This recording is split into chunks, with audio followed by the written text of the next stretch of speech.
Hello everyone, welcome to जनिक जे study. मेरा नाम है अनूप तिवारी और आज जो हमारा हाइड्रोस्टैटिक्स है उसका पार्ट 2 मैं आप लोगों को पढ़ाने वाला हूं। मैंने आप लोगों को बताया था कि पार्ट 1 में हमने जो पढ़ा था Pascal's law and pressure measurement का मैंने बताया था आप लोगों को, ठीक है। Okay, so different types of pressure and its measurement, कितने डिफरेंट, और मैंने आप लोगों को बताया भी था प्रीवियस लेक्चर में ही कि आज के जो लेक्चर होगा, ये वाले लेक्चर में मैं आप लोगों को एटमॉस्फेरिक प्रेशर, एब्सोल्यूट प्रेशर, इस सब के वैल्यूज के बारे में बताऊंगा। गॉस प्रेशर क्या होता है, कैसे हम मेजर करते हैं, क्या इनके बीच का रिलेशन होता है, everything we will discuss in today's lecture. बहुत ही ब्रीफ सेशन होगा। ओके, सो आज का लेक्चर स्टार्ट करने से पहले हमेशा की तरह मेरा एक सवाल रहेगा आप लोगों से। वो सवाल का जवाब आपको देना है और उसके बाद क्या करना है कि वीडियो के एंड में मैं आप लोगों को उसका सॉल्यूशन बताऊंगा, ठीक है। तो जो सबसे पहला सवाल है मेरा, वो सवाल यही है कि हमने पढ़ा था कि जो पास्कल्स लॉ से हमने जो प्रेशर हमने जो कैलकुलेट किया था, ठीक है, हमने ये पढ़ा था कि उसकी वैल्यू होती है रो जी जेड, यही हमने पढ़ा था, ठीक है। कुछ बुक्स में इसे रो जी एच से भी डिनोट करते हैं, ठीक है, रो जी एच, जहां पे जो रो होता है हमारा डेंसिटी ऑफ द फ्लूइड होता है जो स्टैटिक कंडीशन में है, जी की वैल्यू होती है हमारी 9.81 और जेड या एच होता है depth in the downward direction. याद रखेंगे हमेशा डाउनवर्ड डायरेक्शन पे जब हम जा रहे हैं तो वहां पे प्रेशर पॉजिटिवली बढ़ता है। ओके, सो आप लोगों को मुझे ये बताना है कि ये जो प्रेशर होता है ये कौन सा प्रेशर होता है, ये जो प्रेशर होता है ये कौन सा प्रेशर होता है, ठीक है। Is it absolute pressure, is it atmospheric pressure और इट इज गॉस प्रेशर। जो ये आप लोगों को कमेंट सेक्शन में लिख के बताना है। और आप कमेंट सेक्शन में कैसे लिखेंगे, sir P is equal to rho g h is a, for example अगर आप कह रहे हैं एब्सोल्यूट प्रेशर है तो sir P is equal to rho g h is a absolute pressure, ऐसे करके आप लिखेंगे, ठीक है। अगर आपको बिल्कुल कॉन्सेप्ट नहीं पता है एब्सोल्यूट प्रेशर का, एटमॉस्फेरिक प्रेशर का एंड गॉस प्रेशर का, तो इस लेक्चर में आपको बहुत इजीली वो सब चीजें समझ में आ जाएंगी। और एसएससी जेईई से जो इंपॉर्टेंट क्वेश्चन है जो आपसे पूछे जाते हैं वो चीज मैं आप लोगों को इस लेक्चर में बताऊंगा। So let's start. ओके, चलिए स्टार्ट करते हैं इसको। Now different types of pressures and its measurement, कैसा होता है वो, कौन कौन से डिफरेंट टाइप्स ऑफ प्रेशर होते हैं और हम उसे कैसे मेजर कर सकते हैं, ये मैं आपको बताऊंगा। तो सबसे पहले जो हम पढ़ते हैं वो होता है the concept of absolute pressure, ठीक है। The concept of absolute pressure, क्या होता है एब्सोल्यूट प्रेशर, चलिए मैं इसे डेफिनेशन के तौर पे लिख के बता देता हूं। द प्रेशर, ठीक है, the pressure measured with reference to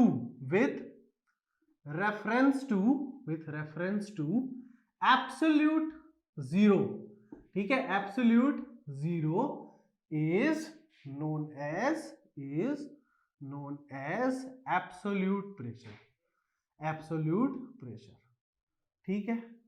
क्या लिखा मैंने इसमें, थोड़ा समझते हैं इसको। मैंने कैसे लिखा, मैंने इसमें यह लिखा कि जिस प्रेशर को हम एक स्केल, एक एब्सोल्यूट जीरो स्केल से मेजर करते हैं, वो कोई भी प्रेशर जिसे हम एकदम एब्सोल्यूट जीरो स्केल से मेजर करते हैं, वही प्रेशर हमारा क्या कहलाता है, वही प्रेशर हमारा एब्सोल्यूट प्रेशर कहलाता है। अब आप लोग में से कुछ लोग ये बिल्कुल भी ऐसा मत सोच लीजिएगा कि भाई एब्सोल्यूट प्रेशर है तो उसका ऐसा यूनिट अलग होगा, ठीक है, और गॉस प्रेशर है तो उसका ऐसा यूनिट अलग होगा। सारी की सारी चीजें प्रेशर है, तो अगर मैं एब्सोल्यूट प्रेशर की भी बात करूं तो इसका जो एसआई यूनिट होगा, ठीक है, without any doubt the SI unit will be Newton पर मीटर स्क्वायर, ठीक है, इसमें कोई डाउट नहीं होना चाहिए आप लोगों को, ठीक है। नाउ दूसरी चीज क्या है, दूसरी चीज मैंने आप लोगों को बताई थी the concept of atmospheric pressure, ये मैंने आपको पिछले लेक्चर में भी बताया था, यहां पर भी मैं आपको लिखवा देता हूं एटमॉस्फेरिक प्रेशर। मैं वही चीजें पढ़ाऊंगा जो आपको एसएससी या एईई लेवल पे पूछी जाती हैं, ठीक है। ये रहा आपका absolute pressure, what, sorry, this is your atmospheric pressure. Absolute pressure तो मैंने आपको बता दिया। Now what is atmospheric pressure, the pressure which is exerted by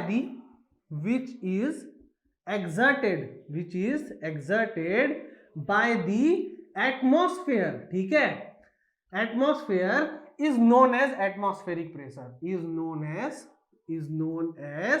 atmospheric pressure, ठीक है। और इसको हम कैसे डिनोट कर सकते हैं, इसे हम P एटमॉस्फेरिक से डिनोट करते हैं, ठीक है। एटमॉस्फेरिक प्रेशर को हम पी और यहाँ पे एटीएम करके ऐसे हम डिनोट करते हैं। और जो हमारा एब्सोल्यूट प्रेशर होता है उसको हम कैसे डिनोट करते हैं, पी एब्सोल्यूट। ठीक है, इसको हम ऐसे करके डिनोट कर सकते हैं, आप चाहे तो इसे एक अलग से लाइन में भी लिख सकते हैं। ठीक है, तीसरा चीज क्या होता है, अच्छा इसका मैंने एक और चीज आप लोगों को बताया था कि इसकी जो मैग्नीट्यूड होती है, एक्चुअली जिसको मैग्नीट्यूड होती है हम इसे कांस्टेंट लेकर चलते हैं, इसकी वैल्यू कितनी होती है 1.013 बार, या फिर हम क्या लेके चलते हैं 76 mm head of mercury, sorry 76 centimetre, 76 centimetre और 760 mm हेड ऑफ मरकरी यानी कि Hg आप लिख सकते हैं, या फिर आप क्या लिख सकते हैं 10.13 मीटर हेड ऑफ वाटर। ठीक है, हेड ऑफ वाटर को भी हम क्या लिख सकते हैं, यहां पर हम एटमॉस्फेरिक प्रेशर के मैग्नीट्यूड के बराबर हम लिखते हैं। ठीक है, तीसरे काइंड का जो प्रेशर होता है, तीसरे टाइप का जो प्रेशर होता है वो क्या होता है, हमारा गॉज प्रेशर होता है, GAUGE, गॉज प्रेशर। ठीक है, गॉज प्रेशर। अब ये भाई गॉज प्रेशर क्या होता है, चलिए इसको भी हम पढ़ लेते हैं। सबसे पहले तो मैं ये बता देता हूं कि इसको डिनोट किससे करते हैं, तो इसको पी गॉज से, GAUGE। ठीक है, पी गॉज से इसको डिनोट करते हैं। और ये गॉज प्रेशर होता क्या है, ठीक है, ये सबसे इंपॉर्टेंट है। ठीक है, गॉज प्रेशर सबसे इंपॉर्टेंट है, इसलिए मैं इसको लास्ट में बता रहा हूं। देखिए, जो भी फ्लूइड किसी भी पॉइंट पर जो प्रेशर एक्सर्ट करता है, कोई भी फ्लूइड जो किसी पॉइंट पर प्रेशर एक्सर्ट कर रहा है, ठीक है, the pressure exerted by the fluids,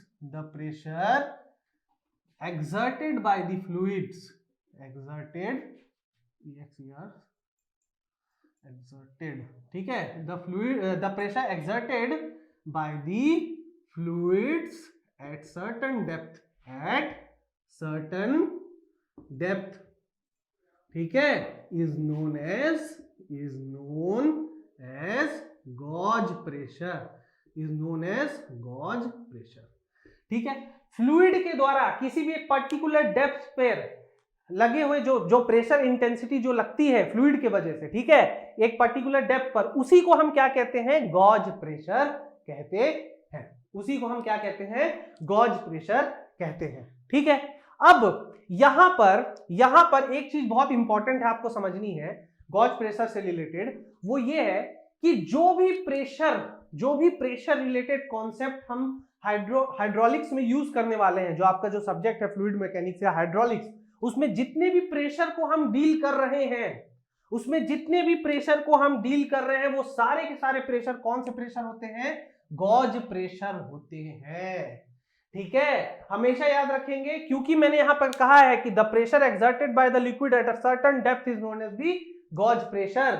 सो यहां पर आपको यह ध्यान रखना है कि यहां पर जो भी फ्लूइड मैकेनिक्स या हाइड्रोलिक्स में जो भी प्रेशर को हम डील करते हैं न्यूमेरिकल पॉइंट ऑफ व्यू के लिए, ठीक है, वो सारा का सारा प्रेशर कौन सा प्रेशर कंसीडर करते हैं, हम गॉज प्रेशर कंसीडर करते हैं। तो यहां पर एक चीज एकदम लिख लीजिए, इन हाइड्रोलिक्स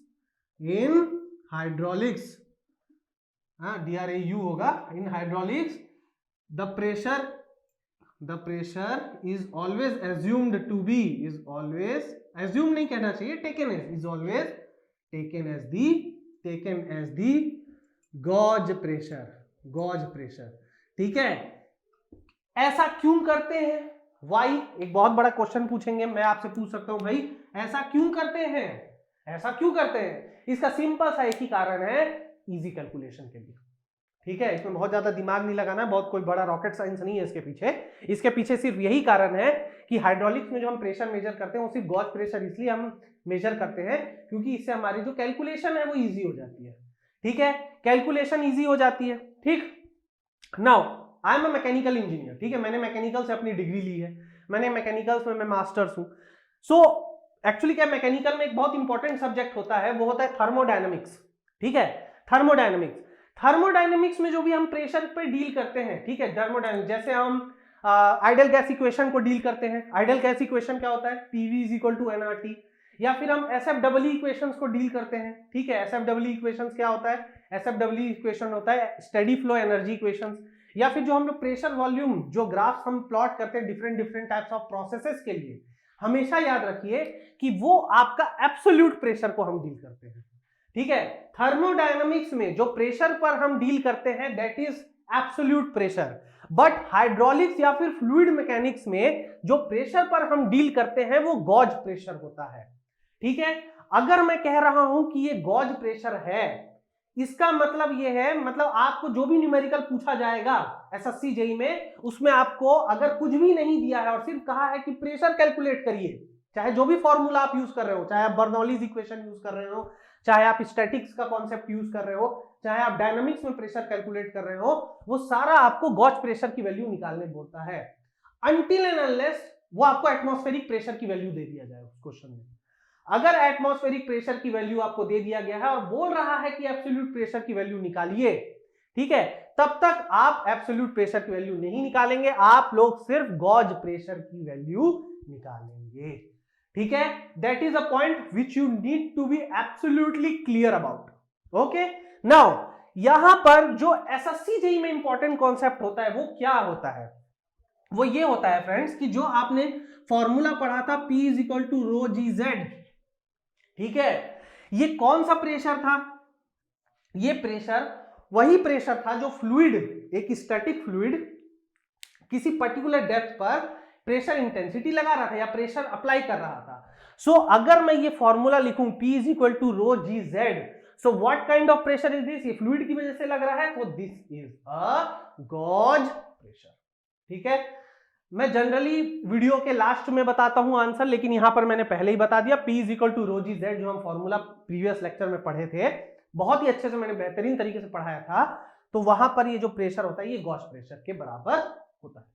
ठीक है, सो यहां पर आप लिख सकते हैं P is equal to rho g z is a gauge pressure. ठीक है, अब एसएससी में आपसे क्या पूछा जाता है, एसएससी में आपसे क्या पूछा जाता है, इन तीनों के बीच में रिलेशन पूछा जाता है, absolute pressure, atmospheric pressure and gauge pressure से रिलेटेड आपसे क्या पूछा जाता है, क्वेश्चन आपसे पूछा जाता है। ठीक है, क्वेश्चन आपसे पूछा जाता है, तो यहां पर एक रिलेशन है जो मैं लिख रहा हूं, उसको आप लोग ध्यान रखेंगे। P एब्सोल्यूट जो होता है, P एब्सोल्यूट जो होता है वो P atmospheric plus P gauge pressure के बराबर होता है। ये बहुत ज्यादा इंपॉर्टेंट फॉर्मूला है, इससे बहुत सारे एसएससी में डायरेक्ट सिंपल क्वेश्चन पूछ लिए गए हैं। ठीक है, जब मैं आपको क्वेश्चन दिखाऊंगा आप लोगों को विश्वास नहीं होगा, इतने इजी क्वेश्चन पूछे जाते हैं, बस आपको ये बेसिक्स पता होना चाहिए। ठीक है, चलिए एक और जगह इसको पढ़ते हैं, कैसे क्वेश्चन आते हैं, मैं इसको एक ग्राफ के थ्रू बताता हूं। ठीक है, एक ग्राफ है जिसे समझना जरूरी है, उसको बना लेंगे, ठीक है, तो वो आपको काम आएगा।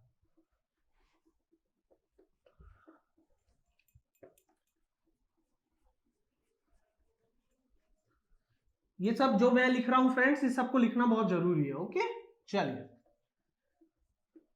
ओके चलिए, तो यहां पर मैंने आपको एक रिलेशन लिखा है कि एब्सोल्यूट प्रेशर जो होता है वो एटमॉस्फेरिक प्रेशर और गॉज प्रेशर के बराबर होता है।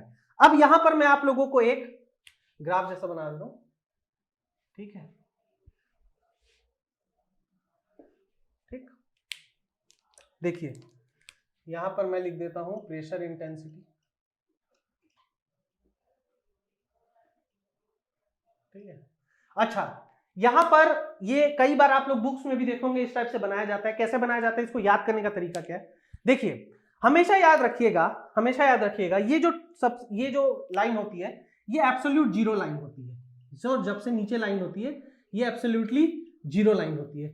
तो अगर मैं यहां से एब्सोल्यूटली जीरो लाइन की बात कर रहा हूं, तो एब्सोल्यूटली जीरो लाइन से ही आपको क्या मेजर किया जाता है, आपका एब्सोल्यूट प्रेशर को मेजर किया जाता है। मैंने आपसे कहा था कि एब्सोल्यूट प्रेशर वो प्रेशर होता है जिसे एब्सोल्यूट जीरो रेफरेंस से मेजर किया जाए। ठीक है, तो ये आपका हो गया एब्सोल्यूट जीरो लाइन। तो यहां से मैं ऊपर जा रहा हूं तो मेरे प्रेशर की कुछ ना कुछ वैल्यू है वो इंक्रीज होती जा रही है, और आप एब्सोल्यूट प्रेशर की वैल्यू को यहां से क्या कर रहे हैं, कैलकुलेट करते जा रहे हैं।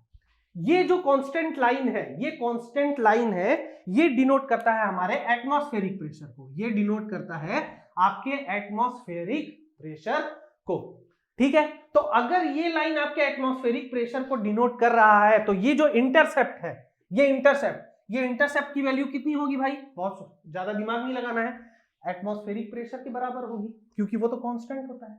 ठीक है, तो ये होगी 1.013 बार। ठीक, ये चीज आपने याद कर लिया। क्या कहा मैंने, ये एब्सोल्यूट जीरो लाइन है, इससे जैसे जैसे ऊपर जा रहे हैं प्रेशर की कुछ वैल्यू है वो इंक्रीज होते जा रही है।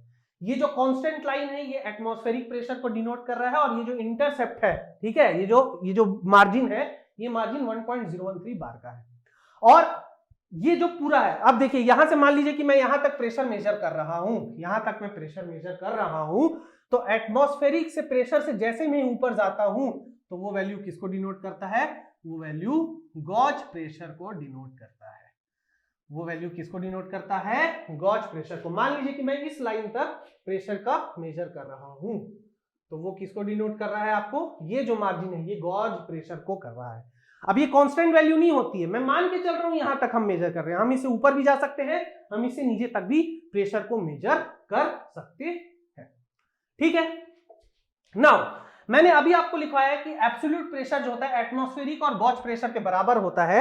इसका मतलब मैं यहां से लिख सकता हूं कि ये जो यहां जीरो से, एब्सोल्यूट जीरो से लेकर यहां तक का जो ये मार्जिन है, ये मेरा क्या कहलाएगा? ये मेरा पी एब्सोल्यूट कहलाएगा, ठीक है, ये मेरा पी एब्सोल्यूट कहलाएगा, ठीक। इसका मतलब ये है कि अगर मैं इस लाइन की बात करूं, अगर मैं इस लाइन की बात कर रहा हूं, तो एट दिस लाइन, इस लाइन में जो गॉज प्रेशर की वैल्यू है, ठीक है, इस पर्टिकुलर लाइन पे देखिए, जैसी मैं यहां से ऊपर जा रहा हूं गॉज प्रेशर की वैल्यू स्टार्ट हो रही है, तो इसकी वैल्यू स्टार्ट हो रही है। इसका मतलब ये है कि इस पर्टिकुलर लाइन में जो गॉज प्रेशर की वैल्यू होगी वो जीरो होगी, ठीक है। इस लाइन पर जो गॉज प्रेशर की वैल्यू है वो जीरो होगी।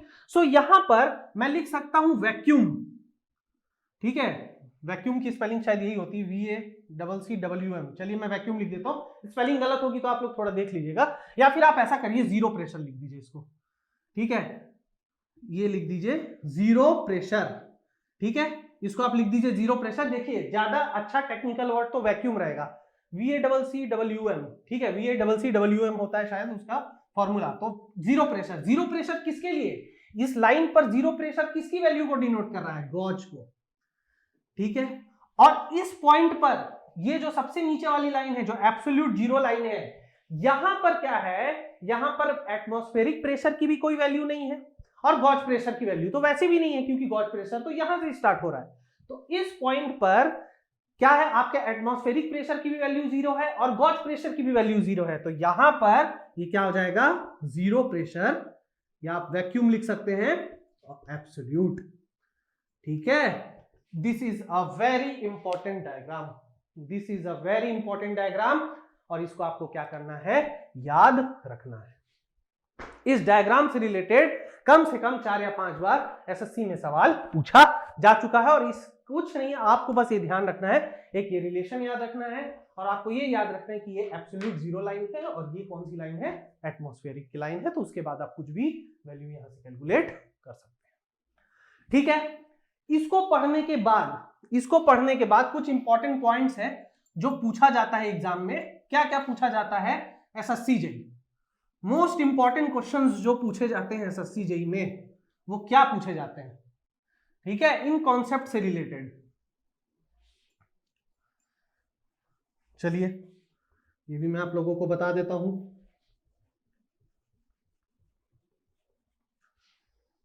चलिए उसको भी हम समझ लेते हैं। सबसे पहली चीज जो एसएससी जेईई में आप लोगों से पूछी जाती है, वो क्या पूछी जाती है? वो ये पूछी जाती है भाई कि सबसे पहला चीज आपसे ये पूछा जाता है कि भाई जो फ्री सरफेस होता है, एट द फ्री सरफेस, किसका फ्री सरफेस? फ्लूइड का free surface. At the free surface of fluid, ठीक है, at the free surface of the fluid gauge pressure की वैल्यू कितनी होती है? ऐसे पूछा जाता है क्वेश्चन आपसे। तो हमेशा याद रखिएगा, free surface of the fluid पर जो गॉज प्रेशर की वैल्यू होती है वो होती है जीरो, ठीक है, एकदम easy. At the free surface of the fluid gauge pressure is zero. अब क्या ये समझना बहुत मुश्किल है क्या? चलिए समझते हैं।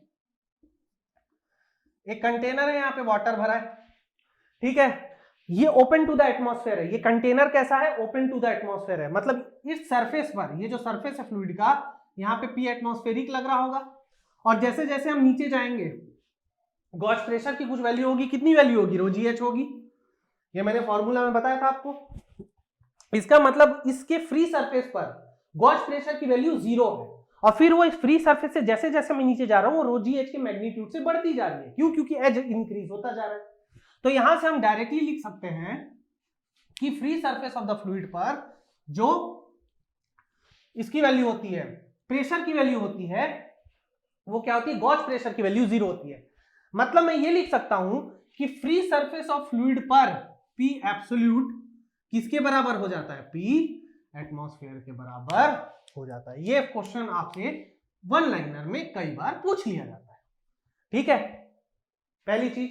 दूसरी चीज, जो आपका एटमॉस्फेरिक प्रेशर है, एटमॉस्फेरिक प्रेशर, इसको किससे मेजर किया जाता है? तो एक डिवाइस होता है, उसको हम कहते हैं barometer. Barometer is the device जो काम आता है एटमॉस्फेरिक प्रेशर को मेजर करने के लिए। ठीक है, एटमॉस्फेरिक प्रेशर को मेजर करने के लिए जो डिवाइस यूज होता है वो क्या होता है? बैरोमीटर होता है। ये पूछा जाता है। तीसरा आपसे ये पूछा जाता है कि 1 किलो न्यूटन फोर्स, ठीक है, 1 kilo Newton force, sorry 1 kilogram force, sorry I am so sorry, 1 KGF, ठीक है, ये केजीएफ मूवी वाला केजीएफ नहीं है, ये केजीएफ यूनिट वाला केजीएफ है। तो 1 केजीएफ जो फोर्स होता है वो कितने न्यूटन के बराबर होता है? तो वो 9.81 न्यूटन के बराबर होता है। और इजी कैलकुलेशन के लिए हम इसे क्या ले लेते हैं? हम इसे 10 न्यूटन भी कंसीडर कर लेते हैं। ठीक है, नाउ फोर्थ पॉइंट क्या फोर्थ पॉइंट इंपॉर्टेंट है? फोर्थ पॉइंट वो ये है कि आपका जो गॉज प्रेशर होता है, पी गॉज, ध्यान रखेंगे, पी गॉज आपका पॉजिटिव हो सकता है, नेगेटिव हो सकता है और 0 तीनों हो सकता है। ठीक है, ठीक है, क्या बोला मैंने बोला कि जो गॉज प्रेशर होता है वो आपका पॉजिटिव, मैं मैग्नीट्यूड की बात कर रहा हूं, तो पॉजिटिव भी हो सकता है, नेगेटिव भी हो सकता है और 0 भी हो सकता है। ठीक है, बट जो आपका एब्सोल्यूट प्रेशर होता है उसकी मिनिमम वैल्यू 0 हो सकती है, नेगेटिव नहीं हो सकती है। ठीक है, तो एब्सोल्यूट प्रेशर कैन बी 0 और पॉजिटिव बट नो नेगेटिव। ठीक है, एब्सोल्यूट प्रेशर का देखो, ये जो ग्राफ देखो, यहां पर देखो, यहां पर 0 है लेकिन यहां पर नेगेटिव भी तो हो सकता है। ठीक है, ठीक है, तो यहां पर जो गॉज प्रेशर है आपका 0 हो सकता है, पॉजिटिव हो सकता है और नेगेटिव हो सकता है, लेकिन एब्सोल्यूट प्रेशर जो है आपका 0 और पॉजिटिव दोनों ही होगा, नेगेटिव नहीं होगा। ठीक है, नाउ यहां पर लगभग आपका सब खत्म होता है। यहां पर डिफरेंट टाइप्स ऑफ प्रेशर और उसका मेजरमेंट का। ठीक है, जो फॉर्मूला मैंने आपको बताया वो याद रखना है। जो ये मैंने टेबल, ये जो मैंने बनाया है, ये जो ग्राफ जैसा, इसे आपको ध्यान रखना है। ये अगर आपको ध्यान रहेगा तो मोस्ट प्रोबेबली आप बहुत सारे क्वेश्चंस को बना सकते हैं। ठीक है, नाउ एक और बात आपको ध्यान रखना है। क्या ध्यान रखना है? चलिए इसको भी मैं बता देता हूं। देखिए, जैसे जैसे आप डेप्थ पर, जैसे जैसे आप डेप्थ के साथ नीचे जाते जाएंगे, जैसे जैसे आप डेप्थ के साथ नीचे जाते जाएंगे, ये किसके बराबर होता है? Specific weight of the fluid के बराबर होता है। ठीक है, अगर आप डेप्थ मतलब नीचे जा रहे हैं, if you are for downward direction है, ये किसके लिए है? डाउनवर्ड डायरेक्शन के लिए। ये किसके लिए है? डाउनवर्ड डायरेक्शन के लिए। ठीक है, तो एक और चीज आप याद रखेंगे कि अगर आप अपवर्ड डायरेक्शन के लिए जा रहे हैं, आई एम सॉरी थोड़ा सा डिले हो जाता है, अगर आप अपवर्ड डायरेक्शन के लिए जा रहे हैं, अपवर्ड डायरेक्शन के लिए, तो फॉर्मूला में कोई ज्यादा चेंज नहीं होता है। फॉर्मूला में बस क्या चेंज आ जाता है कि आपका जो चेंज इन प्रेशर है with respect to z direction, वो माइनस स्पेसिफिक वेट के बराबर हो जाता है। इसका मतलब ये है फ्रेंड्स, बस समझने का बात ये है कि जैसे जैसे आप नीचे जाते हैं, प्रेशर का जो मैग्नीट्यूड है विथ रिस्पेक्ट टू डेप्थ वो इंक्रीज होता जाता है। ठीक है, जैसे जैसे आप नीचे जाएंगे। ठीक है, और जैसे जैसे आप ऊपर जाते हैं तो प्रेशर क्या होता है? प्रेशर का मैग्नीट्यूड या उसकी इंटेंसिटी क्या होती है? 0 होते जाती है, मतलब कम होते जाती है। ठीक है, और at the free surface gauge pressure की वैल्यू 0 हो जाती है। ठीक है, सो यहां से जो फॉर्मूला हमारा निकल के आता है, pressure is equal to rho g z. ठीक है, pressure is equal to rho g z. ये कौन सा प्रेशर होता है? ये वो प्रेशर होता है जो कि फ्लूइड एक्सर्ट करता है eight a certain depth Z. और ये एक्चुअली में किस टाइप का प्रेशर होता है? ये गॉज प्रेशर होता है। ठीक है, सो आई होप आपको ये लेक्चर बहुत अच्छे से समझ में आया होगा। ठीक है, जो कल जो हमारा लेक्चर आएगा, या आई होपफुली शाम को आएगा, जो नेक्स्ट लेक्चर आएगा हमारा जो भी है, उसमें मैं आप लोगों को मैनोमेट्री के बारे में पढ़ाऊंगा। ठीक है, अब मैनोमेट्री में भी बहुत सारी चीजें आपको पता होंगी। मैनोमेट्री क्या होता है, मैनोमेट्री में प्रेशर मेजर कैसे करते हैं, क्यों मेजर मैनोमेट्री को यूज किया जाता है, सब कुछ आपको पता है, मुझे पता है। पर एसएससी पॉइंट ऑफ व्यू के लिए क्या इंपॉर्टेंट है वो मेरे वीडियो से आपको पता चलेगा। ठीक है, तो कल हम एक नया पार्ट 3 लेके आएंगे जिसमें हम पढ़ेंगे आपका मैनोमीटर और उसके कॉन्सेप्ट के बारे में। ठीक है, ओके, और उसके साथ हमेशा की तरह एक इंटरेस्टिंग क्वेश्चन भी हम डील करेंगे। सो अगर आपको मेरे वीडियो लेक्चर अच्छे लग रहे हैं तो प्लीज इसे लाइक करें, शेयर करें, दबा के एकदम शेयर कर लें और एकदम अच्छे से इसको अपने फ्रेंड्स के साथ शेयर करें, क्योंकि देखिए अगर आपको ऐसे कॉन्सेप्ट की जरूरत है तो हमें भी आपकी जरूरत है। और एसएससी लेवल पे मैं बहुत अच्छे से इसको डील करने वाला हूँ। हाइड्रोलिक्स का कोई टॉपिक नहीं छूटने वाला, सब कुछ पढ़ने वाले, वियर्स, नॉचेस, आपका flow, open channel flow, kinematics, dynamics, ठीक है, ड्रैग, आपका बर्नौलीज इक्वेशन, एवरीथिंग, सब कुछ हम पढ़ने वाले हैं और ऐसी शॉर्ट वीडियोस लेके आएंगे ताकि आपको भी इसको देखने में इंटरेस्ट बना रहे। ठीक है, तो चलिए फिर नेक्स्ट लेक्चर में इसको कंटिन्यू करते हैं। Thank you so much.